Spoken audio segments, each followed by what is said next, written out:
اعوذ باللہ من الشیطان الرجیم بسم اللہ الرحمن الرحیم۔ وہ جو خواب تھے میرے ذہن میں، نہ میں کہہ سکا نہ میں لکھ سکا، کہ زباں ملی تو کٹی ہوئی، کہ قلم ملا تو بکا ہوا۔ السلام علیکم ناظرین، دانش ارشد آفیشیل کے ساتھ میں ہوں آپ کا میزبان دانش ارشد، اور آج ہمارے ساتھ موجود ہیں راجہ کامران زمان صاحب، جو کہ کیمرہ مین کے فرائض سر انجام دے رہے ہیں۔ جیسا کہ آپ جانتے ہیں کہ ہم نے اس یوٹیوب چینل پہ اپنے ایک نئے پروگرام کا آغاز نئی سوچ کے نام سے کیا ہے، جس میں انشاءاللہ ہم اس معاشرے کے جو مختلف مسائل ہیں ان کی نشاندہی کریں گے اور اس معاشرے کی بہتری کے لیے اور اس کی فلاح کے لیے کام کریں گے۔ اور ناظرین، اگر ہم بات کریں صحافت کی، تو صحافت ہمارے اس معاشرے کا ایک مقدس پیشہ ہے، جو کہ ایک طرف تو ہمیں اس معاشرے کی صورتحال سے آگاہ کرتا ہے، تو دوسری طرف اس معاشرے کے مسائل کو اور معاشرے میں ہونے والی ظلم و زیادتی کی نشاندہی کرتا ہے، اور ہماری آواز بن کے جو اقوام بالا تک ہماری آواز کو یہ پہنچاتا ہے۔ اگر ہم تاریخ کی بات کریں تو تاریخ میں بھی اس صحافت نے ایک اہم کردار ادا کیا ہے۔ اگر بات کی جائے تحریک آزادی پاکستان، تو تحریک آزادی پاکستان میں بھی صحافت کو بطور ہتھیار استعمال کیا، اور جو مسلم سیاستدان تھے، جو مسلم لیڈر تھے، جو مسلم علمدان تھے، انہوں نے اس صحافت کو اپنے مقصد کے لیے اور اس ملک کو بنانے کے لیے استعمال کیا، چاہے پھر ہم سر سید احمد خان کی بات کریں یا کسی اور مسلم لیڈر کی۔ لیکن اگر ہم موجودہ صورتحال کی بات کریں تو ہمیں صحافت کافی حد تک زوال کا نشان دکھائی دیتی ہے۔ تو چلیں آج کی اس ویڈیو میں ہم دیکھیں گے اور جاننے کی یہ کوشش کریں گے کہ آخر اس زوال کی وجہ کیا ہے، اور کیا آج بھی ہماری یہ صحافت اسی طرح اپنا کام کر رہی ہے جس طرح یہ ماضی میں کرتی رہی ہے۔ تو چلیں ویڈیو کا آغاز کرتے ہیں۔ تو ناظرین، آج ہمارے ساتھ موجود ہیں چکسواری کے ایک معتبر اور ایک سینئر صحافی شہزاد عظیم صاحب، جو کہ صدر بھی ہیں آزاد پریس کلب چکسواری کے۔ تو انشاءاللہ یہ جو سوالات کی فہرست ہے یہ ان کے سامنے ہم رکھیں گے، اور ان پہ جو ان کا خیال ہے وہ ضرور جانیں گے۔ اور ویڈیو کے آغاز میں یہ بات کلیئر کرنا چاہوں گا کہ یہ جو سوال ہیں یہ آزاد پریس کلب چکسواری یا چکسواری کے کسی بھی پریس کلب یا کسی بھی نمائندے کو سامنے رکھ کے ترتیب نہیں دیے گئے، اور نہ ہی کسی پہ تنقید کرنے کے لیے یا تنقید کی غرض سے ہم نے یہ سوال ترتیب دیے ہیں۔ یہ وہ جنرل سوال ہیں جو ہر معاشرے میں اور ہر علاقے میں پائے جاتے ہیں۔ تو چلیں سوالات کا آغاز کرتے ہیں۔ سب سے پہلے تو آپ کا ہم شکر گزار ہیں کہ آپ نے اپنے قیمتی وقت میں سے ہمارے لیے وقت نکالا۔ آپ کا شکریہ جی، جزاک اللہ۔ آپ کا شکریہ، بہت شکریہ۔ شہزاد بھائی، پہلا سوال ہم صحافت سے ہی کرتے ہیں کہ صحافت کیا ہے اور اس کا معاشرے میں وجود کیوں ضروری ہے؟ صحافت میرے علم کے مطابق ایک اسے مقدس پیشہ تو کہتے ہی ہیں، لیکن صحافت کا جو لفظ بتایا جاتا ہے کہ صحافت لفظ صحیفے سے نکلا ہے، اور صحیفہ کہتے ہیں کسی اچھی تحریر کو، اچھے الفاظ کو، یا الہامی آپ کہہ لیں، صحیفے کا جو لفظی مطلب ہے الہامی جو آیات ہو یا جو الہامی جو احکامات نازل ہوتے ہیں ان کے لیے۔ معاشرے میں صحافت کا وجود اس لیے ضروری قرار دیا گیا چونکہ ہر کوئی بولنے کا فن نہیں جانتا، ہر کوئی اپنی آواز دوسروں تک پہنچا نہیں سکتا۔ بیسیکلی جو صحافت کا اصل جو مقصد یا منشور شروع کرنے کا تھا، یہ جب سے شروع ہوا تو اس کا مقصد یہ تھا کہ حکام بالا کی جو ان کے جو اقدامات ہیں انہیں عوام تک پہنچایا جائے، اور عوام کی جو خدشات، عوام کے جو مطالبات، عوام کے جو تحفظات تھے انہیں حکام بالا تک پہنچایا جائے۔ یہ حکمرانوں اور عوام کے درمیان ایک پل کا کردار ادا کرتا تھا۔ آپ نے بھی دیکھا ہوگا، ہمیں بھی معاشرے پہ پتہ چلتا ہے کہ ایک اخبار، ٹیلی ویژن یا کسی بھی میڈیا کے ذریعے ہمیں پتہ چلتا ہے کہ حکومت یہ اقدامات کر رہی ہے، یا عوام کے اندر یہ بے چینی، یہ تحفظات کا یہ مسائل ہے۔ بس صحافت کا یہی مقصد ہے، اصل میں جو اس کا مین مقصد وہ یہی ہے۔ ماشاءاللہ۔ اچھا، صحافت کے بیسیکلی یہی دو مقصد آپ نے بھی بتائے، ایک تو ہو گیا کہ موجودہ صورتحال سے آگاہ کرنا، اور دوسرا مسائل سے آگاہ کرنا اقوام بالا کو۔ تو موجودہ صورتحال سے آگاہ کرنے تک تو ٹھیک، تو جہاں تک تعلق ہے مسائل سے آگاہ کرنے کا، تو آپ کو لگتا ہے کہ اس میں بھی صحافت ایک مثبت کردار ادا کر رہی ہے؟ بلا شبہ شعبہ صحافت نے اس سلسلے میں گراں قدر خدمات سر انجام دی۔ بلکہ اگر آزاد کشمیر کی بات کی جائے، ہمارے مقامی علاقے کی بات کی جائے، تو منگلا ڈیم توسیع منصوبے سے لے کر جتنی بھی کہتے ہیں نا کہ آپ جس طرح آپ نے اپنے انٹرو میں ذکر کیا کہ تحریک پاکستان ہو گئی، تحریک کشمیر ہو گیا، جتنی بھی بڑی تحریکیں جنہوں نے جنم لیا ان کی بنیاد میں صحافت ہی تھی۔ ٹھیک ہے، انہیں ایک بڑی تحریک بنانے میں، جاندار تحریک بنانے میں، ان کی شروعات میں سے لے کر آخر تک انہیں منطقی انجام تک پہنچانے میں صحافت نے ہی اہم کردار ادا کیا۔ صحافیوں نے ہی عوام علاقہ کو ایک پلیٹ فارم پہ اکٹھا کیا، ان کی توجہ اپنے اجتماعی مسائل کی طرف مبذول کروائی، اور پھر ان کی آواز کو حکام بالا تک پہنچایا، بلکہ پوری دنیا تک پہنچایا۔ جس طرح آگے بھی میں نے بات کی اور ابھی آپ نے بھی ذکر کیا کہ تحریک آزادی پاکستان میں صحافت کا ایک کردار رہا ہے، تو آپ کو لگتا ہے کہ تحریک آزادی کشمیر میں صحافت اپنا کردار ادا کر رہی ہے یا کرے گی؟ بلا شبہ مقبوضہ کشمیر کے صحافیوں سے اتنا معلومات تو نہیں ہے، لیکن آزاد کشمیر کے صحافی بلا شبہ اب بہترین خدمات انجام دے رہے ہیں، اور ان کے بس میں جتنا بھی ہے وہ عوام تک حقائق پہنچا رہے ہیں۔ بلکہ ریاستی اخبارات کے اجراء کا سب سے بڑا مقصد ہی یہی تھا، کیونکہ جو ہمارے پاس جو قومی اخبارات تھے ان میں آزاد کشمیر کی یا مسئلہ کشمیر کی کوریج اس حد تک نہیں ہوتی تھی۔ تو آج سے 15 سال پہلے 20 سال پہلے ریاستی اخبارات کا اجراء کیا گیا۔ جتنے بھی چیف ایڈیٹر صاحبان ہیں ان سے میری باتیں ہوئی ہیں، وہ یہی کہتے ہیں کہ ہمارا مقصد یہی تھا، اور بلا شبہ ان ریاستی اخبارات کی وجہ سے اور لوکل اخبارات کی وجہ سے ہمارے مقامی مسائل کو اور مسئلہ کشمیر کو بھرپور کوریج ملی، اور یہ مسئلہ عالمی توجہ کا مرکز بنا۔ ٹھیک ہو گیا۔ جیسے بھی آپ نے کہا کہ کشمیر میں اپنے اخبار شائع کرنے کا مقصد یہ تھا، لیکن پھر بھی دیکھا جائے تو پاکستان اور کشمیر کے جو اخبارات ہیں ان میں زمین و آسمان کا فرق ہے، اور لوگ اب بھی پاکستان کے اخبارات کو زیادہ ترجیح دیتے ہیں بنسبت کشمیر کے، تو اس کی کیا وجہ ہے؟ بیسیکلی یہ ہے کہ کشمیر کے اخبارات شائع ہوئے زیادہ عرصہ نہیں ہوا، تو جتنے بھی تھے نا پرانے صحافی، اچھے قلمکار، وہ سارے منسلک رہے قومی اخبارات کے ساتھ۔ ٹھیک ہو گیا۔ اور جیسا آپ نے دیکھا ہوگا کہ ابھی آج کل جو نئی نسل ہے، نوجوان نسل ہے، وہ اخبارات کے بجائے سوشل میڈیا کو ترجیح دے رہی ہے۔ اس لیے اخبار کے جتنے بھی پرانے قاری ہیں نا، جو پکی عمر کے بندے ہیں، بزرگ ہیں، وہ جس اخبار کو انہوں نے شروع سے پڑھنا شروع کیا آج تک ان کا ٹیسٹ وہی ہے، اس لیے وہ اسی اخبار کو تلاش کرتے ہیں۔ قاری بھی وہی پرانے ہیں، اور لکھنے والے جو بندے تھے ہیں جو معتبر نام ہیں، وہ بھی آج تک اکثریت ان کی قومی اخبارات کے ساتھ منسلک ہے۔ اس وجہ سے جو مقامی اخبارات ہیں یا ریاستی اخبار ہیں ان میں وہ نکھار نہیں آ سکا، لیکن ریاستی اخبارات کافی حد تک اپنی ذمہ داریاں اچھے طریقے سے نبھا رہے ہیں۔ اگر ہم یہاں کی بات کریں ہمارے معاشرے کی، تو ہمیں اکثر اخبارات میں جو ریڑھی بان ہو گئے، رکشے والے ہو گئے، یا سڑک کی ٹوٹی پھوٹی خبریں، اس طرح کی خبریں اکثر ہمیں ملتی ہیں اخبارات میں، لیکن سیاستدانوں کے خلاف، یا اگر کوئی سرکاری ملازم ہے اور وہ کرپشن کر رہا ہے یا اس طرح کا کچھ معاملات، تو ان کے خلاف یا تو بہت کم ہی اس طرح کی پوسٹیں لگائی جاتی ہیں یا لگائی نہیں جاتی، تو اس کی کیا وجہ ہے؟ بنیادی طور پر ترجیحات میں فرق ہوتا ہے۔ ہر صحافی کی اپنی ترجیحات ہوتی ہیں کہ وہ کس نصب العین کے تحت، کس مقصد کے تحت اس شعبے میں آیا ہے، کام کر رہا ہے۔ تو بدقسمتی سے شعبہ صحافت اس وقت میں کہہ رہا ہوں، اکثر میں کہا بھی کرتا ہوں ساتھیوں سے کہ اس وقت زوال پذیر ہے، انتہائی پستی تک پہنچ چکا ہے، اور شاید پاتال تک پہنچ جائے۔ اس کی وجہ یہی ہے کہ اس شعبے کے اندر آنے اور جانے کا کوئی چیک اینڈ بیلنس نہ ہونے کی وجہ سے جس بھی بندے کو ذرا سی شہرت، ذرا سی توجہ کی ضرورت ہوتی ہے، ذرا سی اس کے ذاتی مقاصد کچھ مضموم ہوتے ہیں، اس کے لیے وہ شعبہ صحافت میں آ جاتا ہے۔ اور بدقسمتی سے اس شعبے میں آنے کے لیے نہ ہی مقامی سطح پر اور نہ ہی اخبارات کی سطح پر کوئی مخصوص کرائٹیریا رکھا گیا ہے۔ ٹھیک ہے، کوئی بھی بندہ، چاہے اس کی تعلیم مقبول ہے یا نہیں ہے، چاہے اسے اس لحاظ سے شعور ہے یا نہیں ہے، چاہے اس کے مقاصد کیا ہیں، یہ جان سے بنا اسے شعبہ صحافت میں آنے دیا جاتا ہے، جس بنا پر لوگ پھر اپنے جن مقاصد کو لے کے آتے ہیں انہی مقاصد کے لیے کام کرتے ہیں۔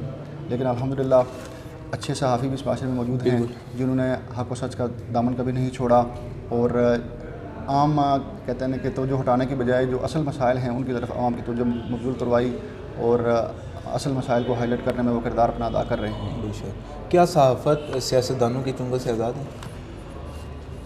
یعنی اس کا اثر رسوخ ہے اس صحافت پہ یا نہیں؟ صحافت بلا شبہ آزاد نہیں ہے۔ سیاستدانوں کا کہتے ہیں کہ پہلا فوکس ہی اپنی سیاست کے شروع میں صحافت پر ہوتا ہے، کیونکہ صحافی ہی یا اخبارات ہی یا میڈیا ہی انہیں عوام کے اندر مقبول بناتا ہے، ان کی آواز لوگوں تک پہنچتی ہے، اپنے حلقے کے لوگوں تک پہنچتی ہے، دیگر اسٹیشن تک ان کی آواز پہنچتی ہے۔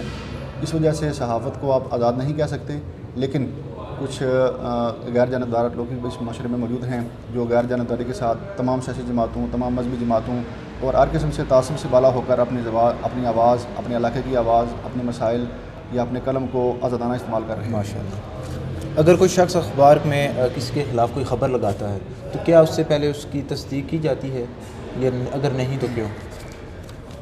بلا شبہ تصدیق کرنی چاہیے۔ تصدیق کے بغیر اگر کوئی خبر آپ شائع کریں گے تو اس کا وبال آپ کے آئے گا، اس کے لیے حد کی عزت کا قانون موجود ہے۔ ہمارے پاس متعدد مثالیں موجود ہیں جن میں ایسی کہتے ہیں کہ غیر مصدقہ خبر شائع کرنے پر یا کسی کی عزت اچھالنے پر انہیں قید و بند کی صورتیں برداشت کرنی پڑیں۔ اس لیے صحافی کو چاہیے کہ وہ اس سے پہلے تصدیق کرے، لیکن بعض اوقات صحافی کسی بنا پر ایسا نہیں بھی کرتے، لیکن کرنا چاہیے۔ ہمیں استادوں نے یہی سکھایا ہے، یا ہمارا ہمارا کام کرنے کا طریقہ یہی ہے کہ کسی بھی خبر چاہے وہ کسی کے خلاف ہو یا کسی کے حق میں ہو اس سے پہلے اس کی تصدیق ضرور کریں. صحیح ہے، بہت شکریہ جی. اگلا ہمارا سوال ہے کہ کیا، اب یہ صحافیوں کے ریلیٹڈ سوال ہیں تھوڑے سے، کیا صحافت کو بطور پیشہ اختیار کیا جا سکتا ہے؟ بالکل، صحافت کو بطور پیشہ بالکل استعمال کیا جا سکتا ہے، لیکن بدقسمتی سے جس طرح میں نے کہا کہ صحافت زوال پذیر ہے، اسی طرح پاکستان کے اندر یا بڑے لیول پر بھی، ملکی سطح پر بھی صحافیوں کو کہتے ہیں کہ مسائل کا سامنا ہے، جن میں انہیں مطلب ہے کہ جبری طور پر نوکریوں سے برطرف کیا جا رہا ہے، ان کی معقول تنخواہیں نہیں ہیں اس بنا پر. لیکن اگر آپ کل وقتی صحافی بننا چاہتے ہیں تو پھر آپ کو محنت بھی کرنی پڑے گی، ایز اے پیشہ بھی اختیار کرنا پڑے گا، اور آپ کسی جب بڑے ادارے کے ساتھ منسلک ہوں گے تو آپ کو وہاں سے معقول تنخواہ بھی ملے گی. لیکن چکسواری جس اسٹیشن پہ ہم بیٹھے ہیں، یہ اسٹیشن چونکہ چھوٹا ہے، اس کا عدد اربا کم ہے، اس لیے یہاں پہ کل وقتی صحافت کامیاب نہیں، یہاں پہ جز وقتی یا پارٹ ٹائم آپ اسے آپ کر سکتے ہیں. صحافت کو اختیار کرنے کے لیے کم از کم تعلیم کتنی ہے اور کتنی یہ ہونی چاہیے؟ آزاد جموں و کشمیر پریس فاؤنڈیشن، جو کہ آزاد کشمیر کا سرکاری ادارہ ہے، صحافیوں کی فلاح و بہبود کے لیے بنا ہے. اس کے آئین و قواعد و ضوابط کے مطابق یا اس کی ممبرشپ لینے کے لیے جو بنیادی شکل رکھی گئی ہے، بنیادی اپنا ریکوائرمنٹ رکھی گئی ہے، وہ یہ ہے کہ اس کی تعلیم کم از کم BA ہونی چاہیے اور اسے کم از کم 5 سال کا تجربہ ہونا چاہیے. تو اس حوالے سے میں بھی یہی کہہ سکتا ہوں کہ صحافی کو کم از کم گریجویٹ تو ہونا چاہیے. گریجویٹ ہونے کے بعد ہی وہ اچھے انداز میں غیر جانبداری کے ساتھ مسائل لکھ سکتا ہے یا اپنی ذمہ داریاں ادا کر سکتا ہے. صحافت کو جوائن کرنا ایک پرائیویٹ عمل ہے، یعنی اس میں سرکار، ہماری حکومت بہت ہی کم عمل دخل ہے. تو آپ کو لگتا ہے کہ یہ جو صحافت کو جوائن کرنے کا عمل ہے یہ سرکاری ہونا چاہیے؟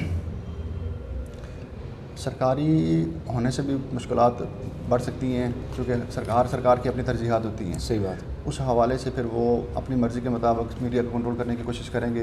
صحافت اتنی آزاد ہوگی اتنی ہی یہ بہتر رہے گی. صحیح ہوگا. لیکن اس کے لیے جس طرح ہمارا آزاد پریس کلب ہے، جس طرح اخبارات ہیں، اخبارات مالکان کی بھی اپنی تنظیمیں ہیں، انہیں ایک کرائٹیریا یا انہیں ایک مطلب ہے کہ ایک قانون بنانا چاہیے تاکہ اس کا بھی کچھ معیار قائم رہے.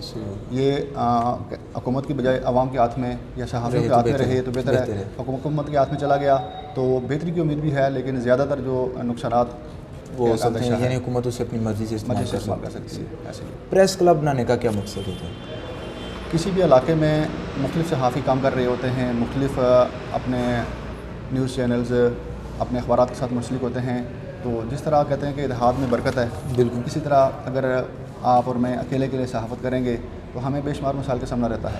جب ہم حق و سچ کا ساتھ لکھ دیں گے، جب ہم کسی کے ساتھ نہ ہونے والی ناانصافی کو ہائی لائٹ کریں گے، جب ہم کسی مسائل، ظاہری بات ہے کسی بھی مسئلے کا کوئی نہ کوئی ذمہ دار تو ہوتا ہے، چاہے وہ اجتماعی مسئلہ ہو، چاہے وہ کوئی سرکاری ادارہ ٹھیک طریقے سے کام نہ کر رہا ہو. تو جب آپ ان مسائل کو اجاگر کرتے ہیں تو آپ کو بے شمار مشکلات کا سامنا ہوتا ہے، مخالفتوں کا سامنا ہوتا ہے، آپ کو جان و مال کا خطرہ ہوتا ہے، نقصان کا خطرہ ہوتا ہے. تو ان چیزوں کے تحفظ کے لیے اور بہتر منظم انداز میں ایک دوسرے کے ساتھ مل کر مشاور کے ساتھ کام کرنے کے لیے پریس کلب کی بنیاد رکھی جاتی ہے. دیکھا گیا ہے کہ جو مختلف پریس کلب ہوتے ہیں ان کی اکثر آپس میں یعنی ایک دوسرے کے مخالف ہی ہوتے ہیں، آپس میں ایک دوسرے کو تنقید کا نشانہ بھی بناتے ہیں. تو یہ تنقید ہے، یہ مخالفت جو ہوتی ہے، یہ ان کی ذاتی ہوتی ہے یا نظریے کی بنیاد پہ ہوتی ہے؟ مخالفت میرے خیال سے ایک فطری عمل ہے. ظاہری بات ہے جس طرح کاروباری حضرات بھی ایک دوسرے کی مخالفت کرتے ہیں، ایک فطری انداز میں ان کے اندر یہ چیز پائی جاتی ہے، سیاسی جماعتوں کے اندر پائی جاتی ہے، مذہبی جماعتوں کے اندر پائی جاتی ہے. اسی طرح شعبہ صحافت میں بھی اس طرح کی چیزیں موجود ہیں. حسد بعض اوقات انسان کے جذبات پہ غالب آ جاتا ہے. اور جہاں تک مقامی صحافت کی بات ہے تو اس میں آپ ذاتی بھی کہہ لیں اور کام کی بھی کہہ لیں، لیکن بالخصوص ذات کے علاوہ زیادہ تر مخالفت کام کی ہوتی ہے. کچھ لوگ کام کر رہے ہوتے ہیں اور انہیں اس کام سے روکنے کے لیے یا کہتے ہیں کہ ہمیں کسی اگر کوئی اچھا کام کر رہا ہو اسے روکنے کے لیے بھی یہ کام کیا جاتا ہے. اوپر جانے کے کہتے ہیں 2 ہی راستے ہیں، یا آپ خود محنت کریں، محنت کر کے دوسرے کو کراس کر لیں، یا دوسرے سے کو کمپیٹ کر لیں، یا دوسرے کو نیچے گرائیں. تو بدقسمتی سے ہمارے مقامی سطح پر یا میں نے ڈسٹرکٹ میرپور کی حد تک جو کچھ دیکھا ہے وہ دوسرا طریقہ استعمال کرتے ہیں، دوسرے کو نیچے گرانے کا. اوپر ہو گیا. صحیح ہو گیا. چکسواری میں اس وقت تقریباً 30 صحافی ہے، اس سے بھی شاید زیادہ ہیں. تو کیا اس چھوٹے سے علاقے کو اتنے صحافیوں کی ضرورت ہے؟ چکسواری میں اس وقت میرے معلومات کے مطابق 50 سے زائد صحافی، ماشاء اللہ 50 سے زائد صحافی ہیں.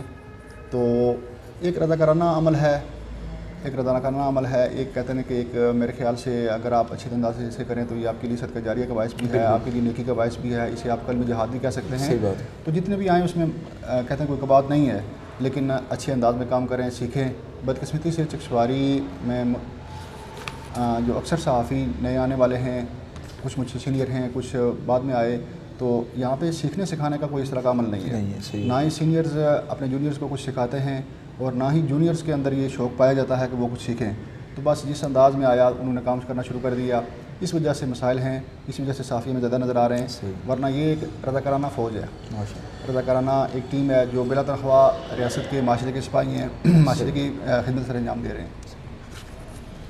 ہمارا اگلا سوال ہے کہ کہتے ہیں کہ آج کل لوگ صحافت میں یا تو نام بنانے کے لیے یا پھر اپنے جرم پہ پردہ ڈالنے کے لیے اسے جوائن کرتے ہیں، تو اس پہ آپ کیا کہنا چاہیں گے؟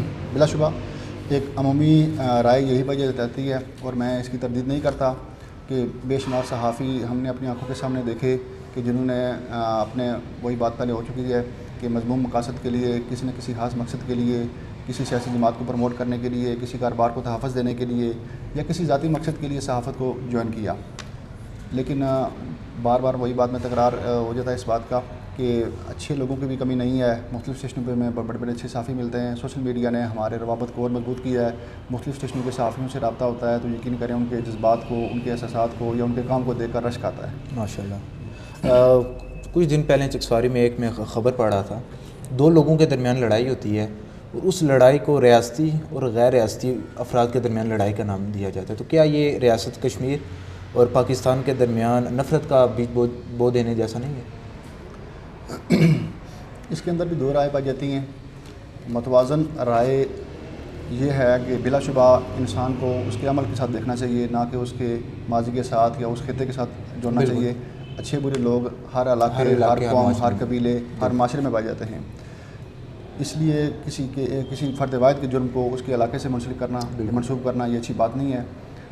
تو بعض ایسے ہی واقعات بھی ہوئے ہیں اس کے اپوزٹ کہ بعض علاقوں کے لوگوں نے یا بعض افراد نے اجتماعی طور پر بھی مسائل پیدا کیے ہیں کسی علاقے میں، اس بارے میں بھی لوگوں کے تحفظات، احساسات پائے جاتے ہیں جنہیں آپ کلی طور پر رد نہیں کر سکتے۔ کیا نوجوانوں کو صحافت جوائن کرنی چاہیے یا نوجوانوں کو صحافت جوائن کرنے کے حوالے سے آپ کیا کہنا چاہیں گے؟ بلا شبہ صحافت اچھا پیشہ ہے، میں خود اس سے منسلک ہوں، اور کہتے ہیں کہ دوسروں کو وہی مشورہ دیں، دوسروں کے لیے وہی پسند کریں جو اپنے لیے پسند کرتے ہیں۔ اگر میں نے اپنے لیے اس شعبے کو پسند کیا ہے جز وقتی طور پر پارٹ ٹائم، تو میں یہی کہوں گا کہ نوجوانوں کے آنے سے ہی اس میں بہتری آ سکتی ہے۔ کسی بھی تنظیم کے لیے، کسی بھی شعبے کے لیے تازہ خون یا نوجوان نہایت ضروری ہوتے ہیں۔ تو جب نوجوان آئیں گے تو ان کے آنے سے، پڑھے لکھے نوجوان آئیں گے تو ان کے آنے سے انشاءاللہ اس شعبے میں مزید بہتری آئے گی۔ ضرور آئیں نوجوان۔ اگر اس معاشرے اگر ہم بات کریں صحافت کی، تو ان دنوں کافی حد تک یہ ہمیں زوال کا نشان نظر آ رہی ہے، تو اس کی کیا وجہ ہے؟ زوال کی وجوہات پہلے ہم ڈسکس ہو چکی ہیں۔ مین اس کی وجہ یہی ہے کہ صحافی بننے کے لیے کسی بھی ادارے نے کسی بھی سطح پر کوئی کرائٹیریا نہیں ہے۔ کوئی کہتے ہیں نا کہ ایک مخصوص ان کے لیے مطلب ہے کہ ایک پروسیجر کچھ بھی نہیں ہے۔ کوئی بھی بندہ کسی بھی وقت کسی بھی مطلب ہے کہ صحافی بن سکتا ہے۔ تو اس طرح کیا ہوا کہ بے شمار غیر متعلقہ افراد نے اس شعبے کو جوائن کر لیا، اسی وجہ سے یہ بدنام ہے۔ ٹھیک ہے، باقی اچھے لوگ موجود ہیں جو اچھی نیت کے ساتھ اس شعبے میں آئے اور اچھے انشاءاللہ مقاصد کے ساتھ کام کر رہے ہیں، ان کی بھی کمی نہیں ہے۔ صحیح ہو گیا۔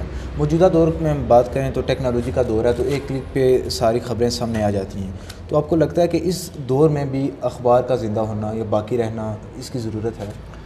بلا شبہ سوشل میڈیا کے آنے سے پرنٹ میڈیا کی اہمیت میں کمی واقع ہوئی ہے، لیکن آپ دیکھ لیں کہ جس طرح پرنٹ میڈیا کتاب ہے، کتاب کے قارئین میں بھی کمی ہوئی ہے، لیکن آپ اس کی اہمیت سے انکار نہیں کر سکتے۔ بالکل۔ بے شمار نوجوانوں نے، بے شمار ریسرچ میں بھی یہ بات ثابت ہوئی ہے کہ سوشل میڈیا پہ کی گئی ریسرچ یا سوشل میڈیا پہ کی گئی اسٹڈی اتنی پائیدار نہیں ہے جتنی آپ ایک کتاب کے ذریعے کرتے ہیں۔ صحیح ہو گیا۔ تو اس لیے جب تک کتاب کی اہمیت موجود ہے، جب تک قلم اور کاغذ کی اہمیت موجود ہے، تب تک میں کہہ سکتا ہوں کہ اخبار کی اہمیت ختم نہیں ہو سکتی، کیونکہ یورپین کنٹریز ہم سے ایڈوانس ہیں، دنیاوی ترقی میں انہوں نے کافی جدت اختیار کر لی ہے، تو وہاں پر بھی اخبارات موجود ہیں۔ بالکل۔ ہوگا یہ کہ کچھ آنے والے وقتوں میں جو معیاری اخبارات ہیں جو کہتے ہیں کہ ایک مستقل مزاجی کے ساتھ کام کرنے والے لوگ ہیں وہ قائم و دائم رہیں گے. باقی جو کہتے ہیں کہ ایک اس طرح ایک مثال بنی ہوتی ہے کہ الیکشن کے قریب 2-4 اخبارات میں اضافہ ہو جاتا ہے, تو وہ جو اخبارات ہوتے ہیں جو وقتی ایک فائدہ دیکھ کر آتے ہیں اس فیلڈ میں, ان کا چلنا شاید مشکل ہو. صحافت کا آگے آپ کو مستقبل کیا نظر آ رہا ہے؟ صحافت کا مستقبل انشاءاللہ روشن ہے. آپ جیسے نوجوانوں کو دیکھ کر مجھے خوشی ہوتی ہے, تو آپ کو دیکھ کر, باقی دیگر ساتھیوں کو دیکھ کر تو میں قطعی یہ نہیں کہہ سکتا کہ صحافت کا مستقبل خراب ہے. کسی بھی شعبے کا مستقبل کے بارے میں انشاءاللہ مجھے اچھی امید ہے, اچھی امیدیں وابستہ ہیں اس سے, اور ہماری کوشش بھی یہی ہے کہ آپ جیسے پڑھے لکھے نوجوانوں کو اس طرف راغب کریں, ان کی جتنی ہو سکے ممکن مدد کریں, رہنمائی کریں. اور یہ کسی کی وراثت تو ہے نہیں, میراث کسی کی تو ہے نہیں. ہم اپنے بعد اچھے لوگوں کو اس سیٹ اپ کے حوالے ان کے حوالے کر کے جائیں, تو انشاءاللہ امید ہے کہ شعبہ صحافت میں بہتری آئے گی. ماشاءاللہ آپ ایک پریس کے صدر بھی ہیں, آزاد پریس کلب کے صدر ہیں آپ, تو اس آزاد پریس کلب کے حوالے سے آپ تھوڑا سا بتا دیں, اور یہ کس نظریے پہ بیس کرتا ہے؟ آزاد پریس کلب 2014 کو قائم ہوا. اس سے پہلے بھی چکسواری میں پریس کلب موجود تھا. آج بھی چکسواری کے اندر 3 پریس کلب موجود ہیں. تو میں چونکہ بعد میں نے اس پریس کلب کو جوائن کیا یا اس کا حصہ بنا, تو ساتھیوں نے یہی بتایا جو مجھ سے پہلے تھے کہ اس وقت بھی کچھ صحافیوں کی اجارہ داری تھی, ان کے ساتھ کچھ نظریاتی اختلاف تھا, ان کے کام کرنے سے اختلاف تھا, کام کرنے کے انداز سے اختلاف تھا. تو اس بنا پر اس کی بنیاد رکھی گئی, تو نام بھی اس کا رکھا گیا آزاد پریس کلب. یعنی نام سے ہر قسم کے تعصب سے, ہر قسم کے دباؤ سے یہ آزاد ہے. ماشاءاللہ. تو میں نے 2016 میں اس پریس کلب کو جوائن کیا, اور اللہ کے فضل و کرم سے تب سے لے کر آج تک اسی کے ساتھ ہوں. اور الحمدللہ اللہ کے فضل و کرم سے تب سے لے کر آج تک یہ دن بدن ترقی کی منازل طے کر رہا ہے. اور ہمارا صحافت کرنے کا مقصد صرف اور صرف اللہ کے فضل و کرم سے عوامی فلاح و بہبود ہے, معاشرتی مسائل کو اجاگر کرنا. اور دوسری سب اہم بات کہ ہمارے پاس جو ایک فرض ہے یا ہمارا جو حق بنتا ہے کہ ہم اپنے علاقائی مسائل کو یا علاقائی حالات سے دیگر لوگوں کو آگاہ رکھیں. اس کے لیے ہم انشاءاللہ غیر جانبداری کے ساتھ دیگر جو اسٹیشنوں کے لوگ ہیں جو دور دراز بیٹھ کے جنہیں ہمارے علاقے کے بارے میں میڈیا کے ذریعے پتہ چلتا ہے, تو ان تک ہم حقائق پہنچائیں کہ چکسواری کے اندر یہ ہو رہا ہے. یہ ایک صحافی کی بنیادی ذمہ داری ہوتی ہے کہ وہ دیگر اسٹیشنوں کے, دیگر علاقوں کے رہنے والے لوگوں کو اپنے علاقے کے حقائق کے بارے میں آگاہ رکھے. ماشاءاللہ. تو ابھی آخری سوال ہے کہ ایک صحافی ہونے کی حیثیت سے صحافت کے معاشرے میں کردار کے حوالے سے عوام کو کیا پیغام دینا چاہتے ہیں؟ صحافیوں کو اکثر ایک گلہ رہتا ہے کہ عوام کے اندر بے حسی عروج پہ پہنچ چکی ہے. تو اگر عوام بھی جس طرح ایک صحافی بلا تنخواہ سپاہی ہے, عوام کا درد لے کر میدان عمل میں نکلا ہے, مختلف مخالفتیں, مختلف مسائل کا شکار رہتا ہے, تو اگر عوام بھی اس کا ساتھ دیں تو عوامی تعاون سے انشاءاللہ اس معاشرے میں بہتر بدلاؤ لایا جا سکتا ہے, بہتری کی جا سکتی ہے. عوام علاقہ بسا اوقات ہمیں کسی مسئلے کے بارے میں اسے ہائی لائٹ کرنے کے لیے لوگوں کے بیانات کی ضرورت ہوتی ہے کہ لوگ بیان دیں, لوگ بھی آئیں اس میدان میں, لیکن بسا اوقات ہمیں بیان دینے والا بندہ نہیں ملتا کہ ہم کسی کا بیان لکھیں اس مسئلے کے بارے میں. تو اس حوالے سے یہ ہے کہ عوامی علاقہ کو بھی چاہیے کہ جو اچھے لوگ کام کر رہے ہیں, اچھے برے کی پہچان کرنا اس دور میں کوئی مشکل نہیں ہے, جو اچھے لوگ کام کر رہے ہیں ان کے دست و بازو بنیں اور ان کے ساتھ اس معاشرے کی بہتری کے لیے اپنا کردار ادا کریں. ماشاءاللہ جی. یہ تھے ہمارے ساتھ آزاد پریس کلب چکسواری کے صدر شہزاد عظیم صاحب, جنہوں نے اپنی گفتگو سے ہمارے جو سوالات تھے ان کے جوابات دیے. ان کے ہم شکر گزار ہیں کہ انہوں نے اپنے قیمتی وقت میں سے ہمارے لیے وقت بھی نکالا. تو انشاءاللہ اس طرح کے مزید ہم پروگرام کریں گے اس پروگرام نئی سوچ میں. تو اگر آپ کو یہ ویڈیو اچھی لگی تو اس کو لائک, سبسکرائب اور شیئر کیجیے گا. اور آپ کے اگر علاقے میں اس طرح کے کچھ مسائل ہوں تو آپ ہم سے رابطہ کر سکتے ہیں, یہاں پہ ہم نمبر اپنا شو کر دیں گے. اور اس طرح کے مزید انٹرویو انشاءاللہ جاری رہیں گے. دعاؤں میں یاد رکھیے گا. السلام علیکم ورحمۃ اللہ وبرکاتہ. اگر ویڈیو اچھی لگی تو ویڈیو کو لائک, ہمارے اس چینل کو سبسکرائب اور لیٹسٹ اپڈیٹ کے لیے بیل آئیکن کو پریس کر لیجیے گا.